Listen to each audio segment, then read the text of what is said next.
नमस्कार फ्रेंड। देखिए आज हम लोग करेंगे टेस्ट सीरीज नंबर 45। ठीक है। इससे पहले क्या 44 टेस्ट सीरीज कंटिन्यू हम लोग कर चुके हैं। जो भी हमारे नए व्यूवर्स हैं उनके लिए अलग से प्लेलिस्ट बना दी है, वहाँ से जाकर स्टडी कर सकते हैं। ठीक है। तो प्लेलिस्ट आपको डिस्क्रिप्शन बॉक्स में हमने लिंक दी है, वहाँ पे आपको मिल जाएगी। तो यही देखते हैं आज के पहला क्वेश्चन। कोपेन के जलवायु का वर्गीकरण यानी क्लासिफिकेशन कितने भागों में किया गया है? तो देखिए यहाँ पे राइट ऑप्शन होगा ऑप्शन बी यानी 5।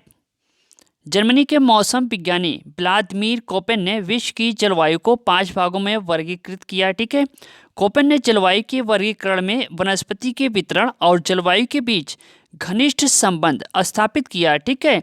इसका वर्गीकरण मुख्यतः क्या है कि तापमान एवं वर्षण के वार्षिक एवं मासिक मध्यमान पर आधारित है। ये भी ध्यान दीजिएगा। चलिए अगला प्रश्न है, अर्धशुष्क एवं कटिबंधीय क्षेत्र के लिए अंतर्राष्ट्रीय फसल अनुसंधान संस्थान कहाँ स्थापित किया गया?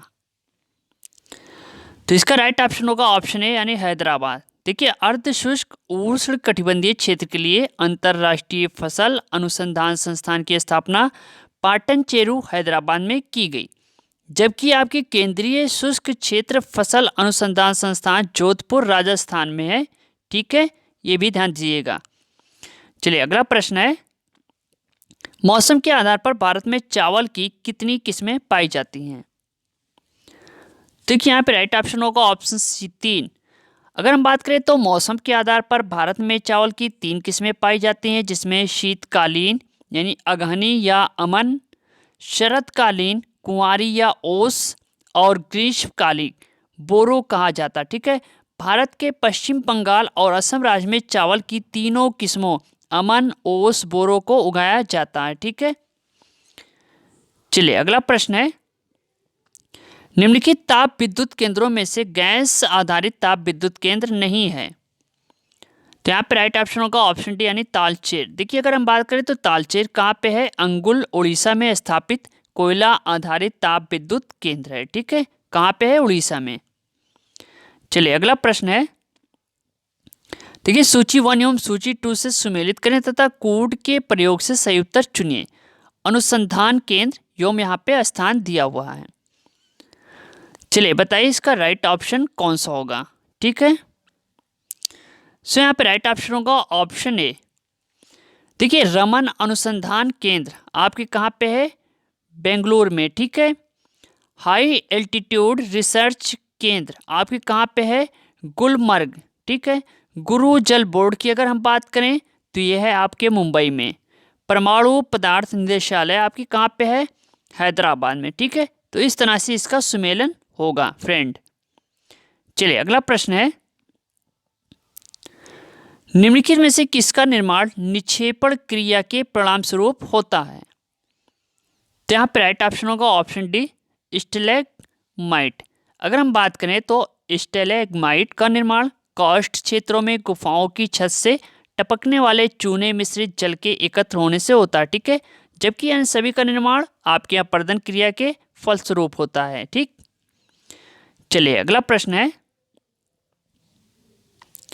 पृथ्वी की सतह पर पहुंचने वाली सौर विकिरण की मात्रा एवं ऊर्जा में भिन्नता के लिए निम्न में से कौन से उत्तरदायी कारक है? पहला है सूर्य किरणों का कोण, दूसरा पृथ्वी की भू आकृति, तीसरा है वायुमंडल की पारदर्शिता, चौथा ढाल की स्थिति और पांचवा है तुंगता। ठीक है, दिए गए कोड की सहायता से सही उत्तर का चयन कीजिए।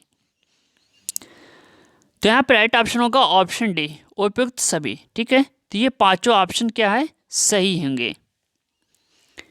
चलिए अगला प्रश्न है, कौन सा प्रमुख गेहूं उत्पादक क्षेत्र नहीं है? देखिए यहाँ पे राइट ऑप्शन होगा ऑप्शन डी यानी जावा व बोर्नियो द्वीप क्षेत्र। जावा और बोर्नियो द्वीपीय क्षेत्र इंडोनेशिया के द्वीपीय क्षेत्र हैं। ठीक है, ये क्षेत्र गेहूं के लिए नहीं बल्कि चावल की कृषि के उत्पादक क्षेत्र हैं, जबकि अन्य सभी प्रमुख गेहूं उत्पादक क्षेत्र के अंतर्गत शामिल है। ठीक है, चलिए अगला प्रश्न है, निम्नलिखित जनजातियों को देशों के साथ सुमेलित करिए। देखिए यहाँ पे राइट ऑप्शन होगा ऑप्शन सी। अगर हम बात करें किक्यू केन्या से, ठीक है, कृषक जनजाति है, लैब्स कहाँ पे है? रूस में, कोला प्रायद्वीप में, ठीक है। लाई कहाँ पे आपके? म्यांमार में, ठीक है। चिन पहाड़ियों में ये निवास करती है। इनका आपके कहाँ पे है? पेरू, दक्षिण अमेरिका में, ठीक है। इस तरह से इसका सुमेलन होगा। चलिए अगला क्वेश्चन है, कैनेडियन नेशनल रेल मार्ग जोड़ता है, तो ये जोड़ता है आपके हैलिफैक्स को प्रिंस रूपर्ट से। इतना ही याद कर लीजिए, इतना काफी है, ठीक है। चलिए अगला क्वेश्चन है, किन दो झीलों के मध्य सू नहर का निर्माण किया गया है? तो ये किया गया है सुपेरियर एवं ह्यूरोन। अगर हम बात करें यूएस की सुपेरियर और ह्यूरोन झील को जोड़ने के लिए सू नहर का निर्माण किया गया, ठीक है। ज्ञात है कि इरी और ह्यूरोन को जोड़ने के लिए इरी नहर तथा इरी और ओंटारियो झील को जोड़ने के लिए वायलेट नहर का निर्माण किया गया है। समझ गए फ्रेंड? चलिए अगला प्रश्न देखते हैं, निम्नलिखित नदियों में से महानदी की सहायक नदी नहीं है। यहाँ पे राइट ऑप्शन होगा ऑप्शन सी, मूसी की बात हो रही है। ठीक है, मूसी नदी महानदी की नहीं बल्कि क्या है? कृष्णा नदी की सहायक नदी है, ठीक है। जबकि तेल, हस्तो, यू और ये सब क्या है? महानदी की सहायक नदी है। इसकी अन्य सहायक नदियां आपके शिवनाथ मिल जाएगी, माद व जोकिंग है, ठीक है। चलिए अगला क्वेश्चन है, सूची 1 एवं सूची 2 को सुमेलन कीजिए। यहाँ पे नगर है और नदी का नाम, ठीक है। चलिए इसका राइट ऑप्शन होगा ऑप्शन डी।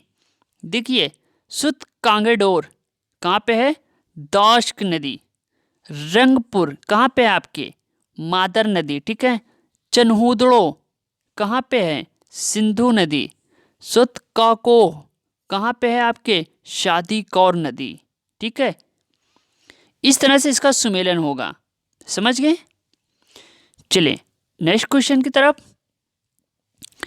निम्न कथनों पर विचार कीजिए तथा नीचे दिए गए कोटों की सहायता से गलत कथन का चयन कीजिए। पहला है कि तुगलक काल मुस्लिम भारतीय विचारत का स्वर्ण काल कहा जाता था। दूसरा, अलाउद्दीन ने घोड़े दागने की प्रथा को आरंभ किया था। देखिए यहाँ पे राइट ऑप्शन होगा ऑप्शन सी। ये तो बात सही कि मध्यकालीन भारत की दिल्ली सल्तनत काल में तुगलक काल को मुस्लिम भारतीय विचारत का स्वर्ण काल कहा जाता है। इसी तरह अलाउद्दीन खिलजी दिल्ली सल्तनत का प्रथम शासक था जिसने घोड़े दागने की प्रथा को आरंभ किया। अतः ये क्या है कि दोनों कथन क्या है? सही है, ठीक है। चलिए अगले क्वेश्चन की तरफ बढ़ते हैं, निम्नलिखित कथनों पर विचार कीजिए तथा नीचे दिए गए कोटों की सहायता से सही विकल्प का चयन कीजिए। पहला है, हरियर तथा बुक्का ने 1336 में विजयनगर साम्राज्य की स्थापना किया था। दूसरा, इब्ने बतूता ने अपने वृत्तांतों में सती प्रथा का उल्लेख किया है। तो यहाँ पे देखिए राइट ऑप्शन होगा ऑप्शन सी। हरियर तथा बुक्का ने 1336 में, जी हाँ, विजयनगर साम्राज्य की स्थापना की, ये भी सही है।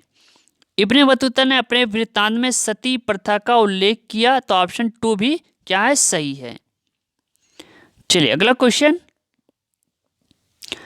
निम्नलिखित में असत्य कथन का चुनाव कीजिए। क्वेश्चन नंबर 35, तो यहाँ पे राइट ऑप्शन होगा ऑप्शन सी। अच्युत देव राय ने हजारा मंदिर व विट्ठल स्वामी मंदिरों का निर्माण करवाया था। देखिए कृष्णदेव राय ने हजारा व विट्ठल स्वामी मंदिरों का निर्माण करवाया था, ठीक है। उसका संबंध किससे था? तुलु वंश से, ठीक है। ये भी पूछता कभी कभी, तुलो वंश। चलिए अगला क्वेश्चन, तेरापंथी तथा समैया समुदाय निम्नलिखित में से किस धर्म से संबंधित है? देखिए अब यहाँ पे राइट ऑप्शन होगा ऑप्शन सी, शैव धर्म। अगर हम बात करें तो तेरापंथी श्वेतांबर तथा समैया दिगंबर, ठीक है, ये सब किससे संबंधित है? आपके जैन धर्म से, ठीक है। सॉरी, यहाँ पे राइट ऑप्शन होगा ऑप्शन बी, जैन धर्म से। जैन धर्म से इनका संबंध पाया जाता है, जिसे समैया को दिगंबर और तेरापंथी को श्वेतांबर कहा गया, ठीक है। तो ऑप्शन बी यहाँ पे राइट ऑप्शन होगा, जैन धर्म। चलिए अगला क्वेश्चन है, निम्नलिखित कथनों पर विचार कीजिए तथा नीचे दिए गए कोटों की सहायता से सही विकल्प का चयन कीजिए। पहला है जैन मठों को बसादी यानी बसदिश कहते हैं। दूसरा है महावीर की मृत्यु के पश्चात जैन संघ का प्रथम अध्यक्ष सुभद्र बन गया था। ठीक है, तो इस हिसाब से इसका राइट ऑप्शन होगा ऑप्शन 1। देखिए, महावीर स्वामी की मृत्यु के पश्चात जैन संघ का प्रथम अध्यक्ष सुधर्मण बना था। ठीक है, यहाँ पे सुभद्र दिया हुआ है, तो पहला ऑप्शन सही है, दूसरा आपका गलत है। ठीक है, चलिए अगला क्वेश्चन। निम्नलिखित में से असत कथन की पहचान कीजिए। देखिए, अब यहाँ पे राइट ऑप्शन होगा ऑप्शन सी। कह रहा है कि 16 महाजनपदों में कंबोज ही एकमात्र ऐसा जनपद था जो कि दक्षिण भारत में स्थित था। अगर हम बात करें तो 16 महाजनपदों में अस्मक ही एकमात्र ऐसा जनपद था जो कि दक्षिण भारत में गोदावरी नदी के तट पर स्थित था। ठीक है, तो इसलिए ये कथन असत्य है।